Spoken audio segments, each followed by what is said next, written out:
So I made it and officially won the 2013 Strava Challenge. Durianrider, vegan power for the win. I rode 6,188 kilometers for the month of January to win. Now, I'll put a link down below, you can see it. If you're not registered with Strava, it might not be easy to see, but for those who don't know what I'm talking about, Strava, which is a cool website, they put up a challenge. Who can do the most miles or kilometers in January? Out of 46,000 participants, yours truly, number one at the end of it all. Now, funnily enough, second and third place, Jack and Damon, nothing personal against these guys, but what they did is they Strava doped. In the midnight hour, they uploaded what's called a manual entry, which means you can just make up a digit in your head. You don't have to verify it with your GPS. And they just uploaded that to try and beat me. So even with people cheating, I still won. 100% of my rides for the month of January were 100% GPS verified. Now, I've got nothing wrong with people manually uploading something for their personal documentation, but when you're in a competition, it's only fair that you 100% GPS verified every single ride, just to keep it honest. If you're going for the top 100, whatever, blah, blah, it's cool. If you're going for the win like Jack and Damon were, and they cheated to get there, or they didn't even get there, because Durianrider still kicked their ass. Vegan power. Yeah. So again, the Strava competition is no money involved, there's no prize, it's just bragging rights or whatever. But people still have to cheat. So people wonder, Harley, why do people dope for the Olympic medals?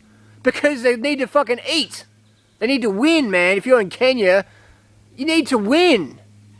You need to win. You need to dope to win at the high level when there's money on the table. If people are cheating to win Strava competitions, what the fuck do you think people are doing when there's $100,000 for the marathon win? Or for, you know, a Frosties, Flakes, Kellogg's swimming endorsement deal? Do you think people are going to do it naturally? No fucking way. People are cheating on Strava, man. So anyways, enough rambling and ranting.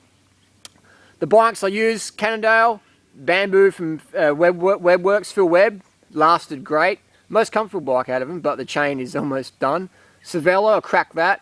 And a new bike I just got is the Zuri Forza with new SRAM ready, which is pretty good.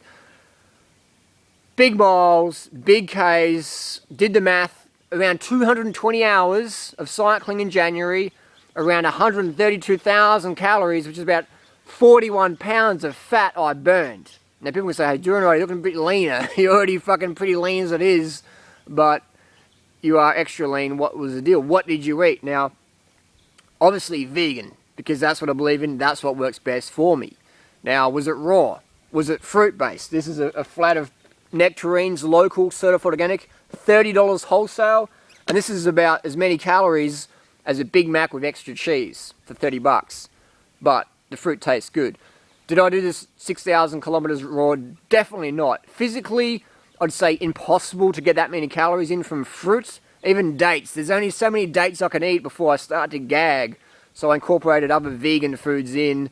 Sugar, had a lot of coconut sugar, which is technically, they sell it as raw, but it's not raw.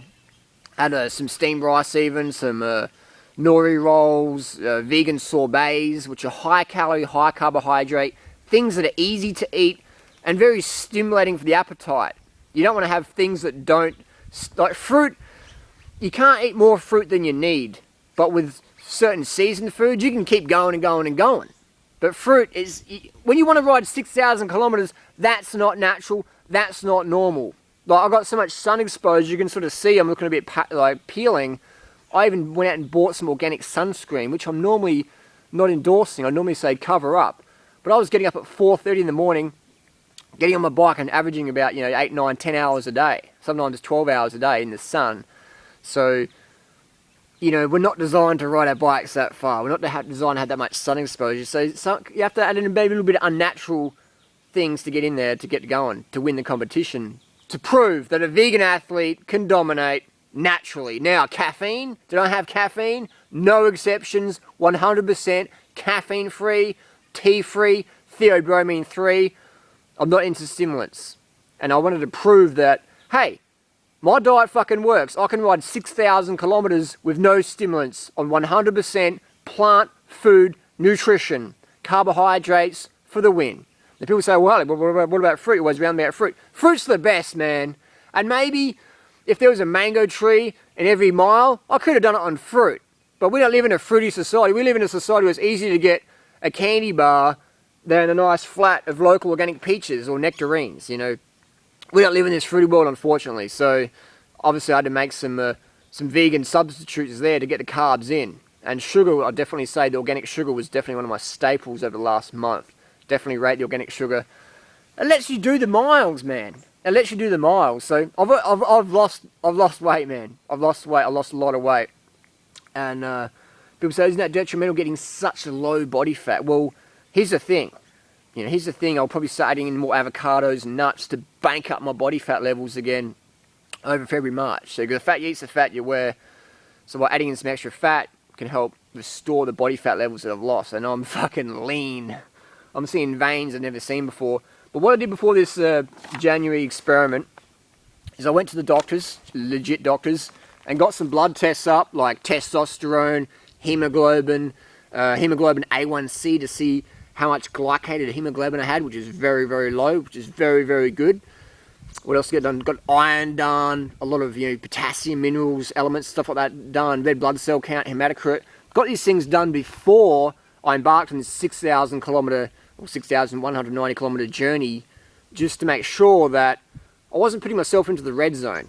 There's no point starting a big month, a big block of training if you're nutritionally deficient or if your body's run down. You're just going to dig yourself into a hole. So I made sure that my body fat levels were good, a little bit higher, because you're going to fucking lose a lot with the 222 hours of training. I made sure all my hemoglobin, everything was legit, so my immune system wasn't going to be flaking and failing down. And that's the benefit of being a caffeine-free athlete, in that you're using caffeine in training like most people do. You're digging yourself into a hole eventually. It might take a month, a few years, maybe even a decade, but eventually your body's going to go, hey, enough's enough. We can't run on stimulants. You have to get this sleep, water, sugar in. So just a quick recap on the ride. Just this video, I'm probably, I haven't had much sleep. I've probably sound like a bit of a crazy person.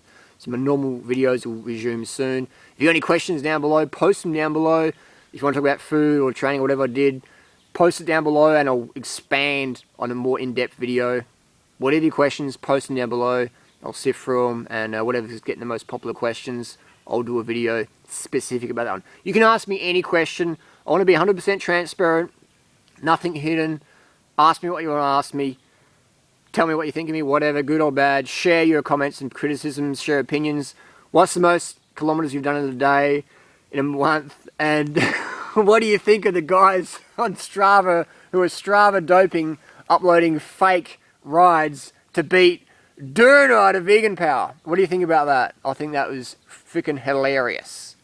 I'm going to get some sleep, and just want to, lastly, man, I can genuinely say that if you don't get enough sleep, man, you go a little bit, bit loco in the head.